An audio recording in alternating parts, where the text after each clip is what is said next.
অনেক দিন বাদে একটা ভ্লগ বানালাম।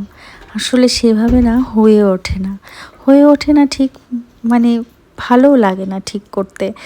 আমি কোথায় যাচ্ছি, কখন কি করছি, কি খাচ্ছি, কি না করছি সবই তো সবাই জেনে যাচ্ছে, আমার প্রাইভেসিটা কোথায় থাকছে এই ভেবে না নিজেকে কেমন গুটিয়ে নিয়েছি এবং ভিডিও করা প্রায় ছেড়েই দিয়েছি।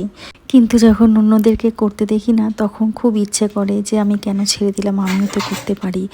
আসলে সময়টাও আমার হয়ে ওঠে না। আর এত ব্যস্ততার মাঝে ওই বারবার ফোন নিয়ে ভিডিও করাটা কিন্তু ভীষণ একটা চাপের ব্যাপার, ভীষণই হ্যাপা। আর তারপর তো এডিটিং আছেই। প্রত্যেক দিন আমি ভ্লগ করতে পারি না জন্য আমার এনগেজমেন্ট ভীষণই লো। তবুও আমি দিচ্ছি, এটা কোনো কিছুর জন্য না, মানে আমার ভালো লাগে জাস্ট তার জন্যই আমি দিই, কন্টিনিউ করি না। কিন্তু অনেক দিন পর পর একটা করে দেব ভেবেছি। তো আজকে আমি সকাল সকাল স্নান করে নিয়েছি, স্নান করে নিয়ে পুজো করে এবার খেয়ে দিয়ে আমি বেরোবো। আমার বাইরে বেরোতে হয়, কাজ করি তো বেরোতেই হয়, তো তার জন্য রেডি হয়েছি। জানি না আজকে তোমাদের এই ভিডিওটা কেমন লাগছে, ভালো লাগলে অবশ্যই জানিও, ভালো না লাগলে সেটাও জানিও, কোনো ব্যাপার না। তো এবার আমি বেরোবো।